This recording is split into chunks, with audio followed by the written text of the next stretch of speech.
Dans ce travail pratique, nous allons découvrir quelques éléments HTML que nous utiliserons dans les exemples et travaux pratiques de notre formation. Aussi, nous allons développer notre page web seulement en utilisant le langage HTML. Nous allons découvrir les éléments suivants: titre, image, liste ordonnée et liste non ordonnée. Pratique. Présentation de résultat final. Dans ce travail pratique, nous allons réaliser cette page web qui présente un article nommé « Qu'est-ce que l'ordinateur ?» Tout d'abord, il contient le titre de l'article suivi par une image, puis un paragraphe suivi par une liste non ordonnée. Ensuite, un titre de niveau 2 suivi par un paragraphe et une liste ordonnée. Présentation des documents de départ. Pour réaliser ce travail pratique, je vous ai préparé deux documents, un fichier texte contenu tout le texte et une image qui présente le sujet de l'article. Réalisation de TP. Tout d'abord, nous ouvrons le dossier de travail dans notre éditeur de code.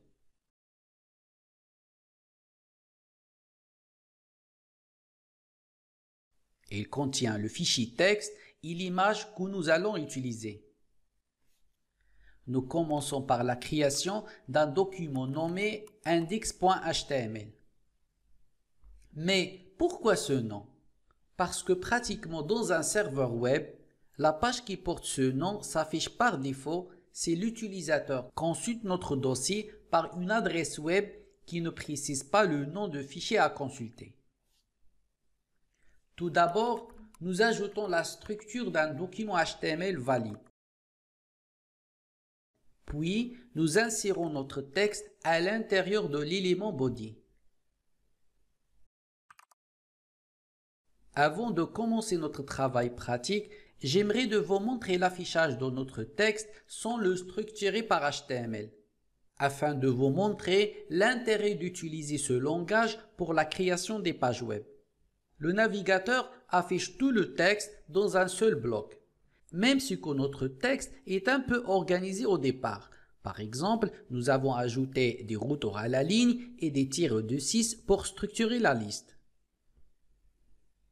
L'objectif de HTML est structurer le texte en disant au navigateur que ça c'est un titre et ceci est une image et cela est une liste. Et c'est ce que nous allons réaliser dans ce travail pratique. Tout d'abord, nous insérons le titre de la page qui s'affichera sur la zone titre du navigateur.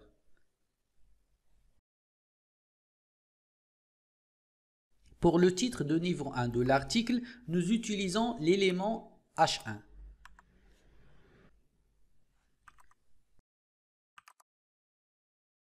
À chaque modification, je vous montrerai le résultat pour que vous me suivez très bien.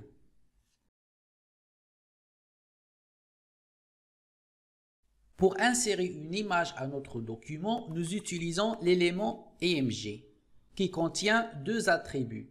Le premier s'appelle SRC pour source et le deuxième s'appelle ALT pour alternative. Sur l'attribut source, nous spécifions l'emplacement de l'image. Et sur l'attribut alt, nous écrivons le texte qui s'affiche si l'utilisateur n'arrive pas à changer ou trouver l'image sur le serveur. Sur l'attribut source, nous utilisons notre image ordinateur.png. Notez ici que nous avons juste écrit le nom de l'image sans spécifier son chemin, parce que l'image existe dans le même répertoire avec notre document HTML. Et sur l'attribut alt, nous écrivons le texte exemple d'un ordinateur. Pour voir l'utilité de l'attribut alt, nous pouvons par exemple changer le nom de chemin de notre image. Par exemple, ajoutons la lettre S à la fin d'ordinateur. Comme ça, le navigateur ne trouvera pas l'image et affichera le texte alternatif au lieu de l'image. Ensuite, pour insérer un paragraphe, nous utilisons l'élément P.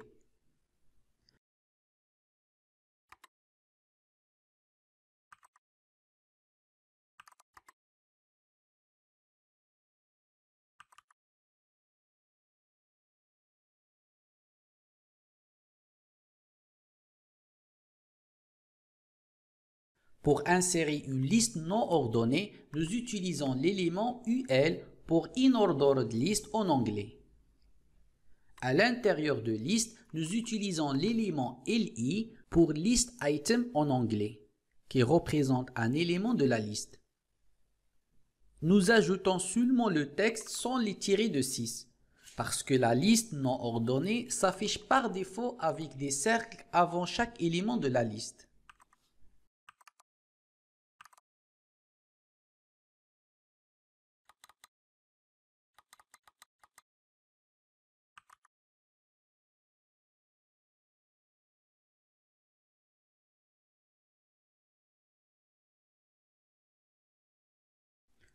Observez dans le résultat qu'avec HTML, nous ne pouvons pas changer l'apparence des éléments, car le navigateur utilise des styles par défaut pour chaque élément HTML.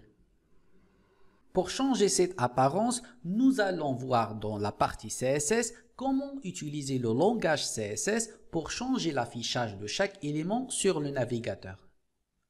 Une chose très importante pour le langage HTML est que l'objectif n'est pas de changer l'apparence de texte, mais de structurer le texte et de donner un sens sémantique à chaque partie de notre texte. Par exemple, on dit que cette partie est un titre de niveau 1 et la partie suivante est un paragraphe et cela est une liste. Avec cette façon de faire, nous allons aider les moteurs de recherche à bien comprendre et référencer notre page web sur Internet. Revenons maintenant à notre TP. Pour ajouter le titre de niveau 2, nous utilisons l'élément H2.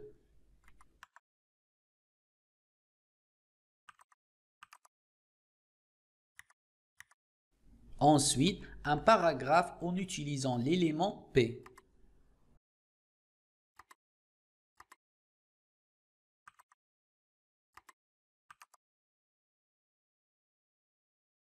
Et pour la liste ordonnée, nous utilisons l'élément OL pour Ordered List en anglais. Et à l'intérieur, nous allons utiliser l'élément LI qui représente un élément de la liste. Dans cette fois, nous n'avons pas besoin de ces numéros parce qu'ils seront affichés par défaut par le navigateur.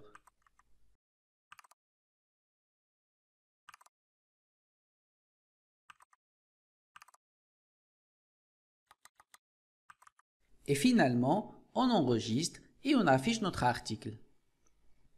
Le titre s'affiche sur la zone de titre de l'onglet de navigateur, ensuite le contenu que nous avons inséré.